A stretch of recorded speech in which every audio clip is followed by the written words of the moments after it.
what ways has this research-driven product created new opportunities, impacting not just our state, like in terms of agriculture, bioprocessing, but created relationships with different countries? Yeah, I think there's just a straight up people aspect of it too, right?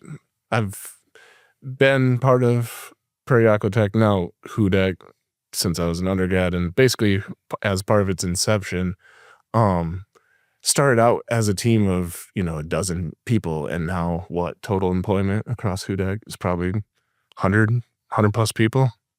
So there's just a people part of that puzzle. Yeah, creating jobs, right? Creating jobs and opportunities. Hello, Jackrabbits Nation. My name is Heidi Bushong, and this is the Yellow and Blue Podcast. Research is the engine behind innovation, commercialization, and economic growth across nearly every industry. At South Dakota State University, that innovation doesn't stop in the lab. It goes to work. In this episode, we explore how a single research idea can become a commercial product with real regional and global impact. Houdek is a South Dakota company born from SDSU research.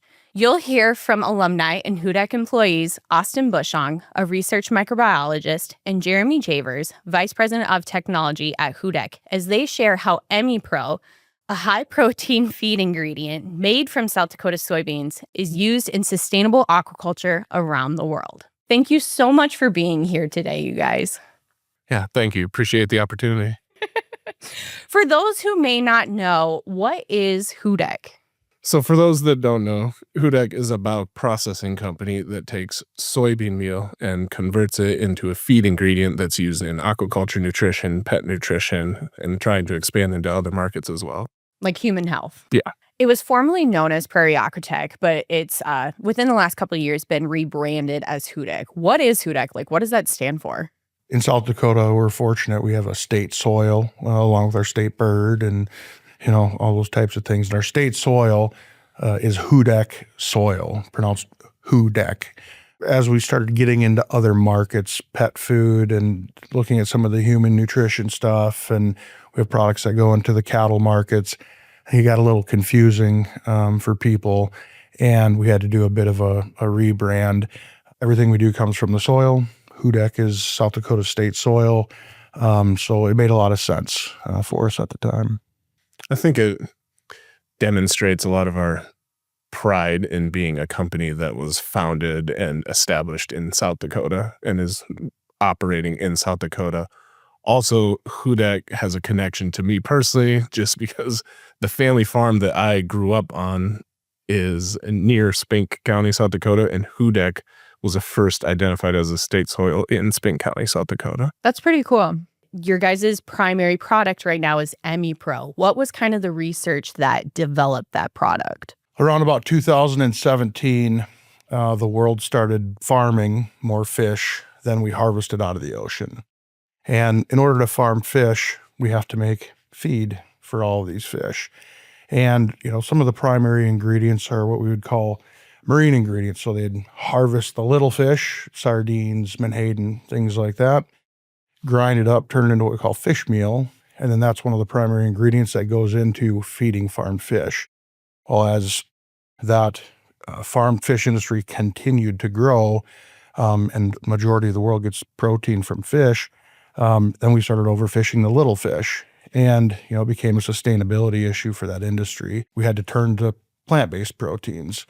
So some of the plant-based proteins, especially when you talk about, carnivorous fish like salmon and things like that, things that we like to eat, they didn't handle soybean meal, for example, in their diet well. They didn't perform well, and it's because that material has anti-nutritional factors, the protein levels, around 50%. It's not quite high enough to feed those fish. So Bill Gibbons and Mike Brown at SDSU, along with some young and aspiring researchers at the time, set out to solve a problem. And I think Austin can probably talk a little bit more about what that process looked like since he was there. Yep, I was there. And it originally started My freshman year of college here at SDSU. So 2011. So 2011. I grew up on a family farm not far from Miller, South Dakota, where a lot of the soybean meal we used is produced. But I wasn't as good of a farm kid as my little brother. So my sophomore year of college, my dad said, find a job. So I was looking for a job, and I applied to the REU program at SDSU, and Bill Gibbons reached out to me and said, hey, I have this idea. It'd be cool. Do you think it's cool what we're trying to accomplish here? And I thought it was, just because the concept Bill was working on in his lab tied back into farming without me actually having to try and farm. And I think that's a pretty cool point too, that like a lot of universities, you don't get the opportunity to do research until you're like a graduate student. You're a sophomore, you're a 19-year-old, and you're getting experience that eventually led to 11 years of a career professionally, and then more as a student. Yeah, and I was extremely grateful for that opportunity. I think it's the reason I have a job, and it's the reason we live here, and I get to do what I love to do while also getting to contribute back to South Dakota agriculture. Yeah, for sure. Let's talk about that a little more. So how did the concept grow from a lab in Alfred Dairy Science, right, to now there's a research facility in Brookings called the Back 40 and a huge plant in Volga producing a product? How does that translate? There's so many steps in between, but shortly, how does that translate? So, I mean, oftentimes big things start small, right? So you start at the smaller scale, you start in flasks and work your way up to bigger and bigger and bigger reactors. So we started second floor Alfred Dairy in Bill's lab, working in flasks, little 250 to 1 liter flasks, and basically running the process. It's changed a lot, but essentially running the process we're running in that small flask and then testing the resulting product. And then you scale that up to a bigger reactor, a 5-liter reactor, where you can produce more material. And then a 70-liter, you're producing more material. And then eventually to a 1,000-gallon tank. That was that tank that was out at the Brookings Airport that we were trying to get enough material, because you need to get enough material to test and feed into aquaculture, right? You can't, you'd have to run so many little 5 liters to produce the amount of material you would need to pilot a feed ingredient like EmiPro. So it grew from the airport, and then the City Tech building that was next to Swift Hill there, and then eventually the building that is now the Back 40 building, and then to Volga. It's just starting small and increasing in scale as you go, figuring out what works, what doesn't work.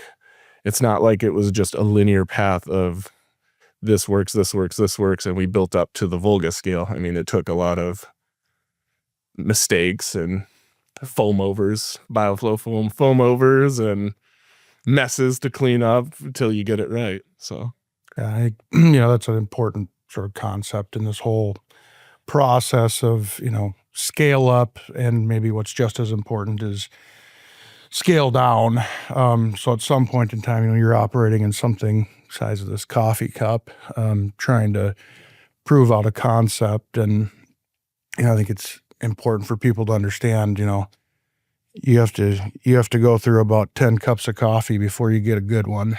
And, once you have a concept that works, that addresses some need, then I think it's important to start, figuring out what the end looks like. You figure out things as you go to make the process work better. That's all part of research, right? Everything we do is hard.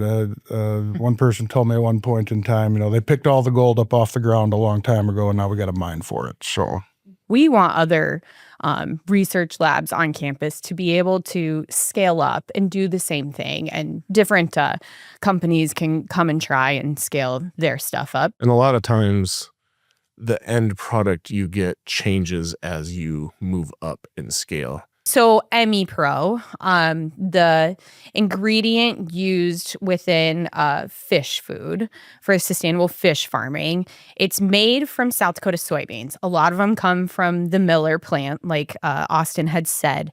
What does that mean for like local agriculture and its producers?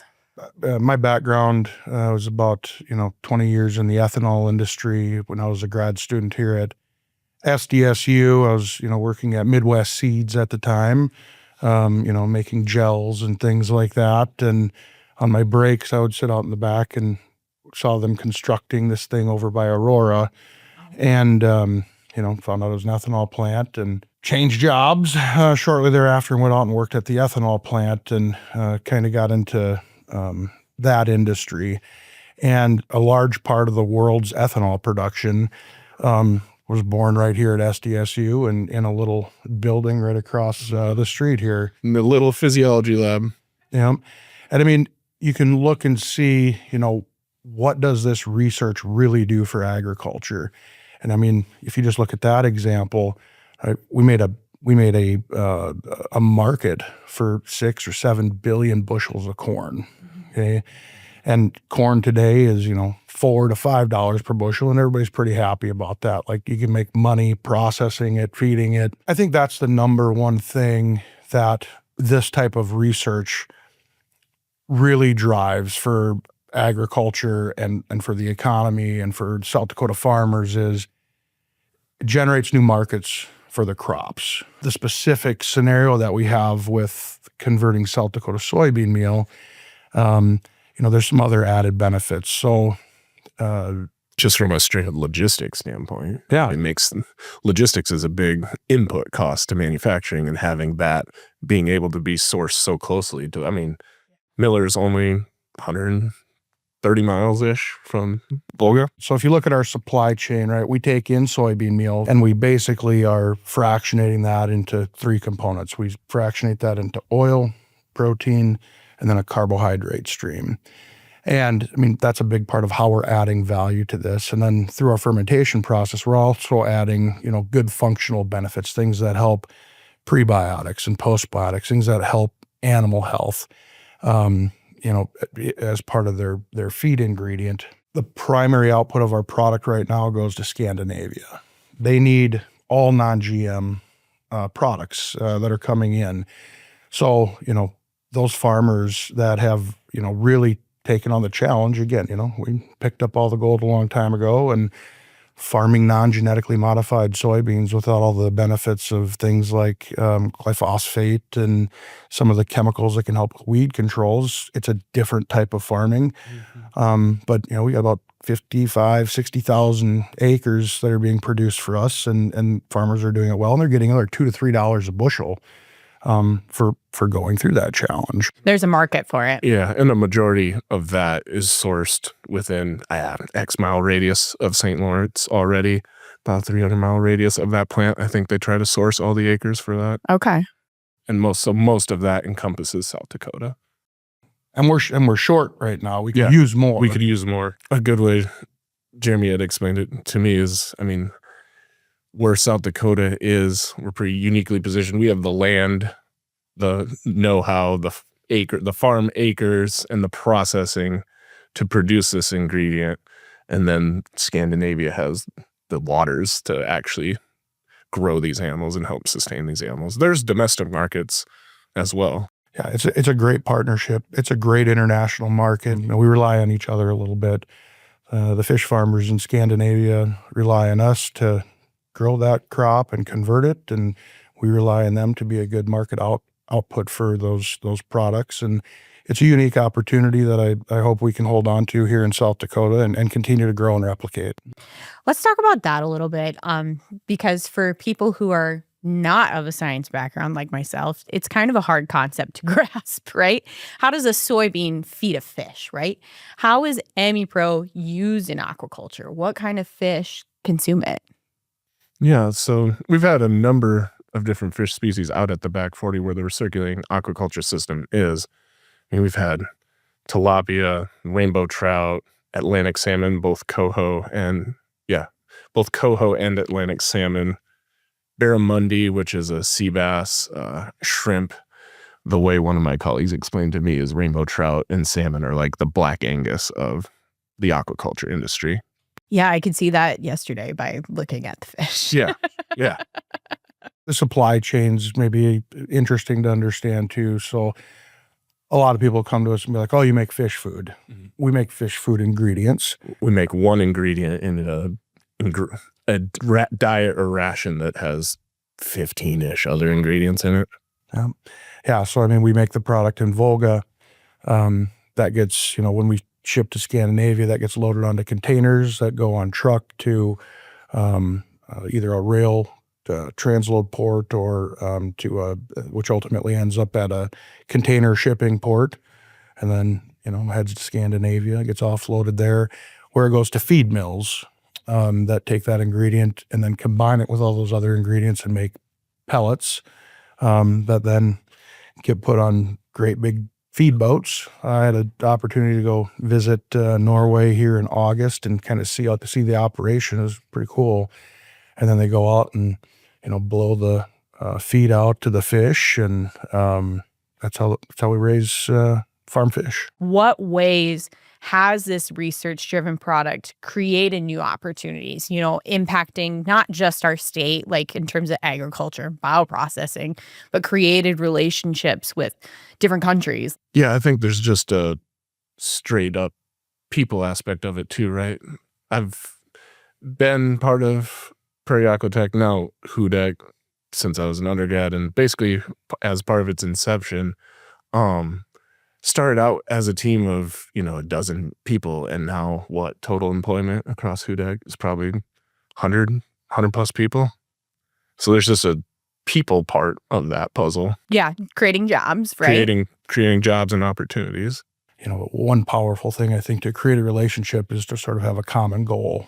And I think that really helps bring people together, and everybody sort of working towards something that everybody believes in and can benefit others and, bring economic benefit to farmers in two completely different parts of the world. And, I'm definitely grateful for what happened here. I mean, I spent the first, almost 15 to 20 years. I really liked this type of fermentation, which is a little bit different than the ethanol fermentation. In order for me to have a career in that, I had to first move to Wichita and to St. Joseph, Missouri. And this is really the first and only opportunity right now for me to come back home. And I'm from outside of T, South Dakota, and extremely grateful for, what was built here and allowed me to come back home. And, I'm sure people that live here are grateful for an opportunity to not have to leave. I mean, somewhat ironically, we're kind of in a similar situation. Except you didn't have to leave first. Yeah, I didn't have to leave first. I got it. I timed it out better. I feel like there's nothing that South Dakota people love more than seeing their own people stay within the state. And places like Houdek is a reason why people can stay. And I get to appreciate the cold again. So, yeah. I got nostalgic for the cold there for a few years, and it's nostalgic for the snow, so I'm still enjoying it again. So I think it really is cool seeing how it's grown. Like I said, being in early during its development to where it is now, just the amount of people across the state that know what we're trying to accomplish or what we're doing, have an inkling as to what we're trying to do. The amount of people that know about us has definitely increased quite a bit. So that's always been cool to see. It's always nice where people take a genuine interest in what you're doing or generally curious about what you're trying to accomplish. Yeah, I think the interesting thing that I've seen is just the flow of our state legislators and, our U.S. representatives from South Dakota that come through and, understand how the research and the commercialization and how we, develop new and innovative ways to process what South Dakota farmers are doing, how that really adds value. South Dakota is kind of in a unique position when it comes to bioprocessing because, ag is our number one industry. We produce such a large amount of raw product. Like in 2024, USDA said that South Dakota produced 234 million bushels of soybeans alone, And obviously, that's the product that you guys are working with. Why do you think South Dakota is so uniquely positioned to be successful in bioprocessing? When you think about a South Dakota farmer, I think you have, you can create a good picture and understanding of a good steward of the land, right? having that, bringing your raw ingredient into the process, I think is an extremely important part of the puzzle, is having that sustainability. And, this is where soybeans should be grown. There's a lot of other reasons as well. We talked a little bit about the ethanol industry. Each one of these facilities is about 100 jobs, right? To run these facilities and market the product and manage the people and maintain the equipment and things like that. And, I sort of think about it as, we did the ethanol industry, we put a certain set of tools out in these rural communities that turned into an economic engine, kind of revitalizing rural America. And within that tool set, we have a lot of commonality. So some of the equipment that we use, tanks, pumps, centrifuges, things of that nature, there's a limited set of products that can come out of that type of fermentation. And, I believe that, one of the unique things about what we're doing here is, we're biotransforming soybeans with aerobic fermentation now instead of anaerobic. So without air is how we make alcohol. With air is how we do what we do. And if we can bring this tool set and sort of mass deploy it in the U.S. and in rural areas, again, we have the potential to add, literally hundreds of millions of dollars worth of economic value and drive into these rural communities and, elevate the price of soybeans just like we elevated the price of corn. If you think about it, like we talked a little bit earlier, each plant is 60,000 acres of soybeans, 55,000 tons of soybean meal. And then our output is 30,000 tons of ME Pro, 22,500 tons of the carbohydrate stream. And we're also capturing some of the residual oil on the meal as well and selling that. And this is just the first plant. So, right. Future replications of this technology will probably be multiples in size. Just like ethanol plants started off as smaller 20 million plants, gallon plants. Some were 5 million gallon on-farm plants and things like that.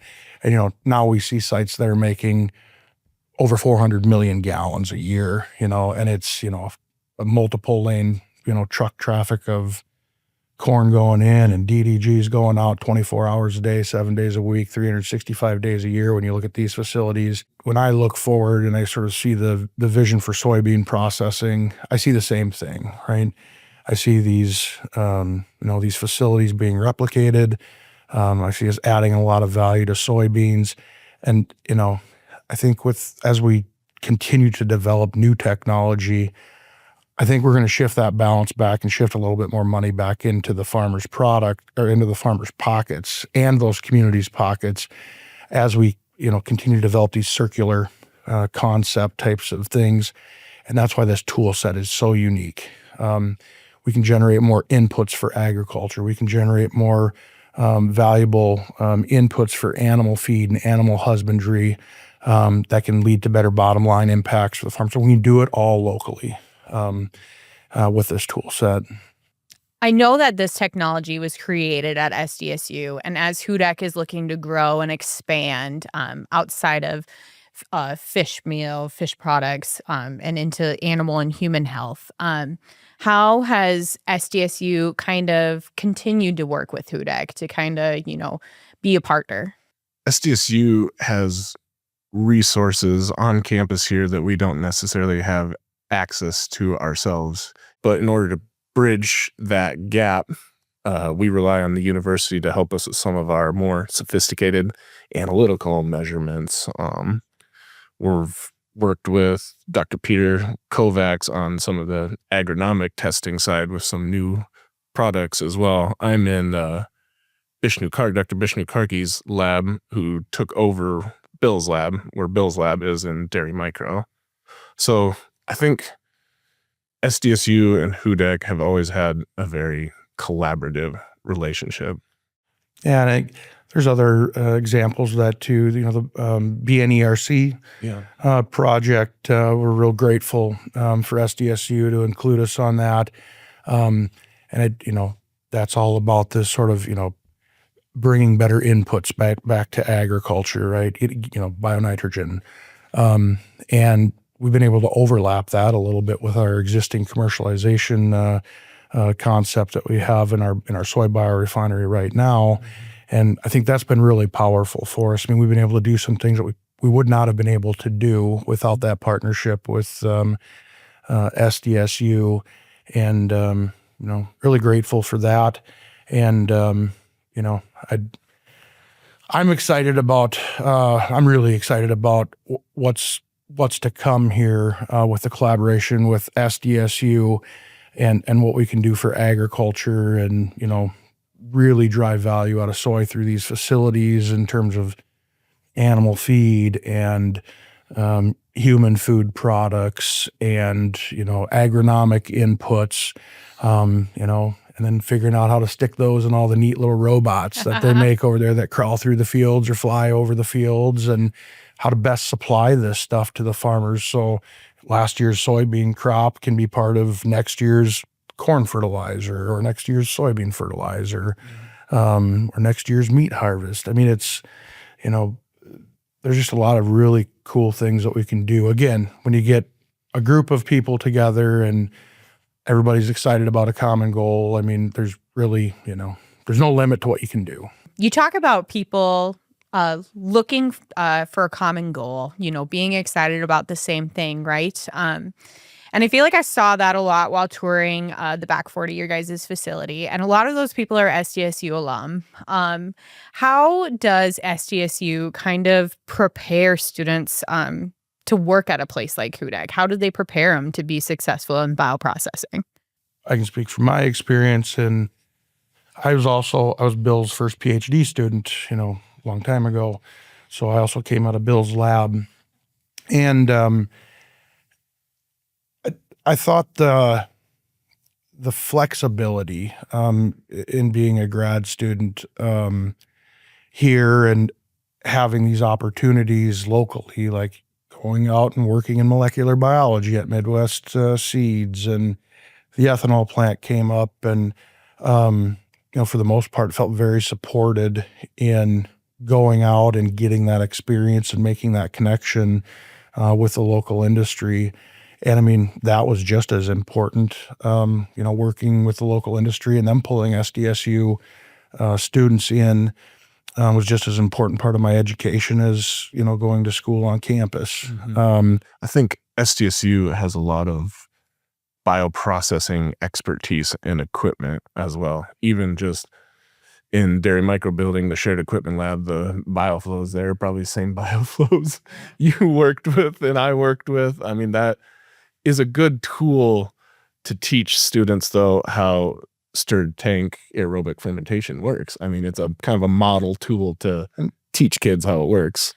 Well, let's talk about that a little bit. You are a master's student right now. You're set to graduate in 2026. How have you kind of continued to learn to, in turn, make Houdek better? First of all, I'm just really grateful for the opportunity on Houdek's side to helping me pursue that venture. And then on the university side, Bushong being welcoming to me to pursue that as well. I think it's obviously a non-traditional path, right? I graduated with my undergrad in 2015, and I didn't go back until 22. So for context, what did you graduate with for your bachelor's? I graduated with microbiology and biotechnology in 2015 from SDSU. And now you're working full-time, getting your master's in biological sciences. At the time, I had thought about pursuing my master's degree. There was a space there where I didn't really know what I was going to do in that time. But then Dennis Harstad, our former GM, offered me a job. I was like, well, I'll take that. So I started working. And then I just think the relationships, the mentors I've had at Prairie Aquatech and now Houdek over the years have helped me a lot. It prepared me a lot for graduate school, and my project, valorizing our carbohydrate stream more, is a really cool project as well. So I think, unlike a lot of other master's projects, there's a industry component to mine, like the actual monetary implication to valorize one of our co-product streams. Differentiates me a little bit. And we got to be careful not to, it's great that we were able to, birth these ideas that are already partially into commercialization, but I also think it's really important to understand, research is a bit like baseball, right? You got to go to the plate and take 3 or 4 swings before you get a hit. But if you don't go to the plate and take those swings, you're never going to get a hit. So, it's extremely important both for, very close to commercial applied research, that has a very high likelihood of being commercialized, but it's also equally as important, and maybe even more important, at the big end of the funnel. To put that in perspective, the first couple bioflow trials I tried doing this, nothing grew. It didn't work. The organism didn't grow at all, right? I mean, you have to solve problems, right? I mean, that's a lot of what industry and grad school prepares you for, right? Here's a problem, go fix it. Kind of going back to talking about how your master's work is kind of contributing to Houdek. You're doing your thesis on Houdek work. Kind of to Jeremy's point earlier, it's an acquired skill to be able to do a lot with a little, right? Use all of the product. So part of your master's project, you're taking the leftover liquid from the EmiPro production process, and it's concentrated into a syrup. The syrup. It's our lowest value product today. Correct. But you're looking to make it a high value one. Yes, absolutely. Because you're researching how you can ferment it and create prebiotic sugars. So like prebiotics, they can be used in animal health, human health. You can find them in a lot of different things that we consume. I know one thing we noticed was our son's baby formula, and they charge a lot more for that. And they can also be used in plant health. Yeah. And it's, the prebiotic compounds that sort of feed the good bacteria, and whether it's in our bodies or in the soil or whatever. And then also postbiotics as well, which are parts of what the fermenting organisms make that add health benefits to the animals that consume them. So I think the prebiotics and the postbiotics are both an important part of that. Something that all came from one research idea, right? And it's one thing I don't think that people realize, like how important research and development is to driving industry and new technology and new products. And there's never a zero-sum day, right? You're either trying new things and taking calculated risks and moving forward, or you're getting left behind. You do not stay, where you're at. That's important. That's why it's important to build the right team and get out of bed every day, because again, these things are challenging. We don't do easy things. No one likes being complacent either. You shouldn't just be satisfied with where you're at. Let's talk about other upcoming innovations at Houdek. I know Austin's studying to work on some things, but there's one product that's about to launch called Protégère. Can you tell me about that? When you think about your pet, it's like, I want my pet to feel good. I want my pet to be active. I want my pet's coat to be shiny. People care about their animals. I don't want my pet to get cancer and get ill. And the nice thing about Protégère is, number one, it provides that, base nutrition that every living thing needs to survive. A high quality protein ingredient that goes in. And then through the fermentation process, it also contains all these interesting pre and postbiotics that, help the animal live at a healthy weight. There's compounds that come in with soybeans that our fermentation actually converts. They're called isoflavones, and they help, dogs in particular maintain healthy weight.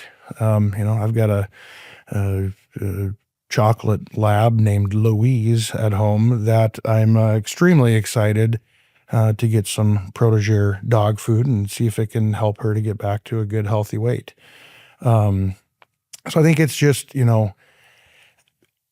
again, it's nothing's easy here. And, right now we're trying to get that product out internationally. And we're working on getting the FDA approvals in the U.S., which hopefully will be coming soon here. I think some of the real interesting stuff that we've been able to demonstrate is, we can reduce the stress level in an animal. So just to clarify for the audience, fish don't stress eat. Yeah. When fish are stressed, they don't eat. Oh, they're not. really? Yes, they're not stress eaters. Yeah. Interesting. So having stressed out fish can lead to, reduced efficiencies in feed conversion to meat and mortalities and things like that. So it has a negative impact on the economics of, making the salmon fillet that shows up in the the meat case at the grocery store. You guys have spent a better part of your lives dedicated to research. What is one thing you wish more people understood about research and its impact on everyday life? I think just going back to the baseball analogy, if you're batting 300, you're doing really, if you're batting 30%, you're doing really well. The number of bioflow and flask trials I had to run before we actually got to the 150 liter trial that produced the feed that we tried in tilapia and saw the good results in tilapia. And there was a number of failures in trial and error that went into that. The other component, time's a component too, right? These things, time and money, these things take time and money to figure out. And time and money when it comes to, again, we have to sort of draw the line here between what part does academic research play and what part does industrial applied research really play in this. Hear a lot of things over the past few years about people worrying about money being misspent and why are we spending money on that research when it doesn't come to fruition. And there's a number of reasons, because if there's too much risk and the financial reward isn't clear enough, you're not going to draw private funds to fund that research. And if we don't fund the research up to a point where it's de-risked and we can find a commercial entity that's willing to carry it forward and commercialize it, that's that whole situation where you're moving forward or you're moving backwards. And, if you don't fund that stuff, you're moving backwards. And I could even tie that into our story, right? Think of how many years it was spent in Bill's lab before, and Dr. Brown, it spent a number of years on campus before it was actually able to even be piloted. Yeah, without that funding, without the 5 things that failed for this one thing that was successful, if those research dollars and things wouldn't have flowed in, we wouldn't see this innovation. We wouldn't see the dry grind corn ethanol industry from the funding that came in the 70s into SDSU. And I think that's extremely important to understand, because when you're doing things right and you don't mess up, right, you still have this sort of batting average of things that are successful. But it's just as important for all the students that come through universities to have access to that funding and that experience of research so they can, screw a few things up and learn, right, to bring our whole workforce forward. And I think public relations opportunities like this, highlighting success stories out of universities. MedGene's another one. If we cut that funding off for that innovation, again, you're moving forward or you're going backwards. I don't think we want to go backwards. Is there a better way to continue to do this? There's always a better way to continue to do this. How you get to the better way is you do it with a continuous improvement mindset in place, and you get the right group of people together to move forward, and you continue to make those improvements. You don't stop. Thank you both for being here today to speak about Houdek and the bioprocessing industry and about research, how it matters, and it starts right here at SDSU. This is the Yellow and Blue Podcast. See you next time.